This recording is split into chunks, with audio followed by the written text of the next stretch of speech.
こんにちは、夏えりです。今日はですね、高学歴、公務員出身の私がどうして、セックスブロガーになったのかという話をしていきたいと思います。初めて私の発信を見ていただいた方から言われることがあるんですけれども、なんでそこまでバリキャリっぽい感じ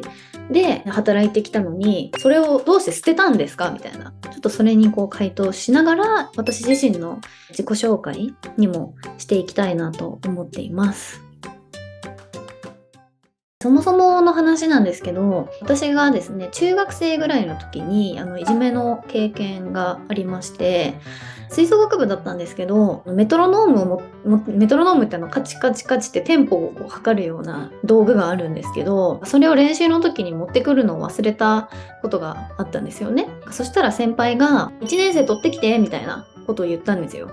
先輩が持ってくるの忘れたのになんで1年生が持ってこないといけないんだろうねみたいな純粋な疑問を口に出したところから、なんかあいつ生意気だねみたいな感じで目をつけられたっていう経緯があったんですよね。それだけじゃなくていじりたくなる要素みたいなのはあったと思うんですけど、なんか割と言葉でいろいろ言われたりとか、一瞬も気が抜けない戦場みたいな中学校の思い出があってですね、結構人の目を気にするっていう性格に育ったんですね。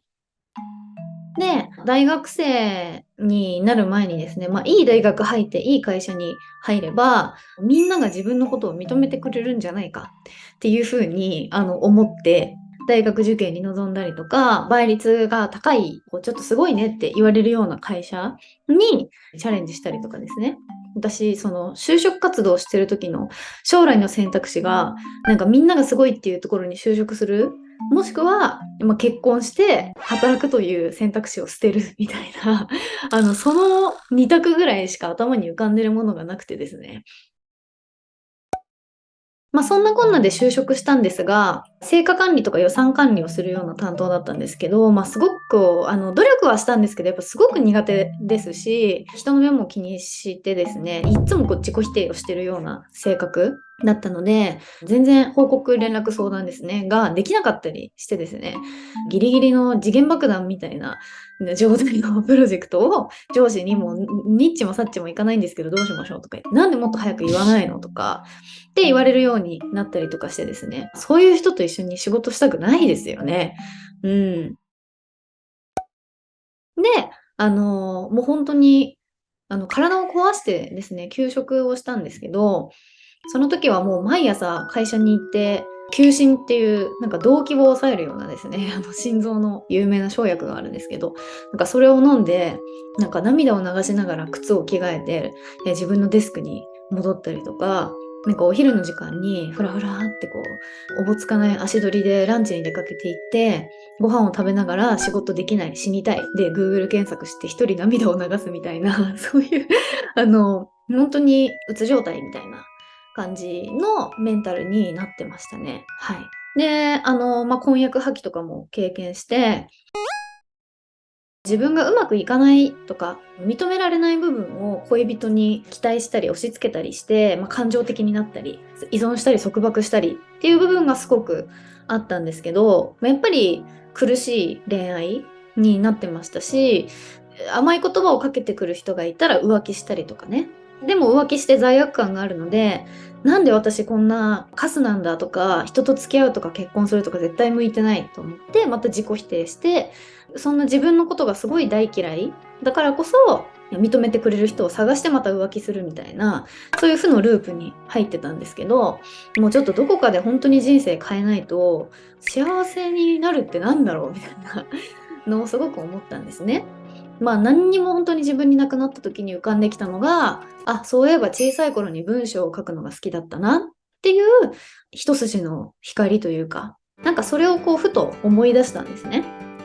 それで自分のブログを試しに立ち上げて、書きたいことをわーって書いてても本当に文章もぐちゃぐちゃだったんですけど、感情がすごく乗っていたので、面白いねっていう風に知り合いの人たちが言ってくれて、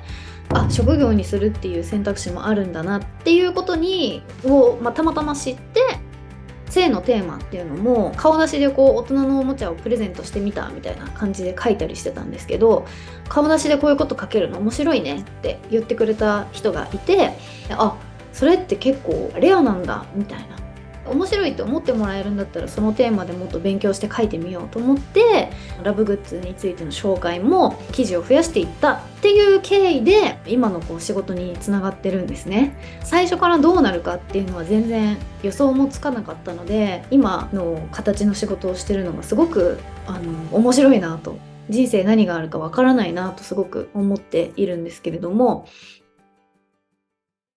やっぱりやっていくうちにですね、こういう性の話っていうのを誰にもしたことがなかったとか、こんな話は初めてしたとか、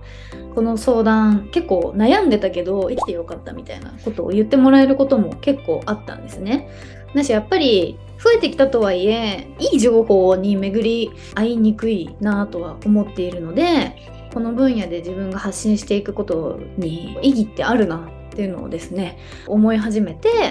だし私自身が恋愛対象としての男性が大好きとか、恋愛だったり性生活のコミュニケーションっていうのがすごく好きで、なんかそのために生きてるみたいな、仕事にしようがしまいがどの道自分は研究していくしベストを尽くすし、エネルギーをかけようとしてるんだったら、じゃあそれを仕事にした方が時間の使い方的に効率がいいよね、お金の使い方的に理にかなってるんじゃないかなって。そもそもこう高学歴とか公務員のキャリアを捨てたのはどうしてっていう風に言われることがあるんですけど、こう性の仕事をしてるっていうのが結構変わってるねみたいな感じで思われがちなんですけど、そういうところでじゃあこういう知ってる大学を出たんだとか、一回こう結構かっちりした職場で働いてたことがあるんだね、信用をお借りしてるような部分ってすごくあるなと思ってまして、で尊敬する公認心理師のセックスカウンセラーの先生がいらっしゃるんですけれども、その方も国家資格だったりとか自分の肩書き実績っていう部分は結構かっちりとしていたら自分の身をこう助けてくれるものでもあるから、それはこううまく、使った方がいいよっていう風にアドバイスをしてくれたこともあったんですね。なのですごく助けられてるなってむしろ思っていますし、で、今やってる仕事としては、3本柱ぐらいあってですね、一つが、その自分のブログで、ラブグッズを紹介したり、性生活のアドバイスを発信したり、メールマガジンもですね、発行しているというのと、もう一つがですね、ラブグッズの企業さんとかメーカーさんに直接広報だったり PR だったりでお手伝いをさせていただく。時々こうキャッチコピーを一緒に考えたりとか、あとは新商品のプレスリリースにコメントを寄せるとかですね、写真撮影をお手伝いさせていただいたりとかっていうことも、したりしてます。性生活を通して、私を作るっていうのが発信のテーマでもあるんですけれども、自分に本当の自信をつける方法っていうテーマでですね、オンラインの自分のオリジナル講座を作ったりしています。それをこう販売したりっていうこともしてるんですね。メールマガジンの中で詳しくは案内しているので、ぜひ、受け取っていただけたらいいなと思うんですけれども、もっとプライベートな、旦那とかですね、恋人とのこう生活については、また改めて収録してみようと、思いますので、ぜひぜひチャンネルを見ていただけたら嬉しいです。はい、それでは、夏えりでした。これからもよろしくお願いします。バイバーイ。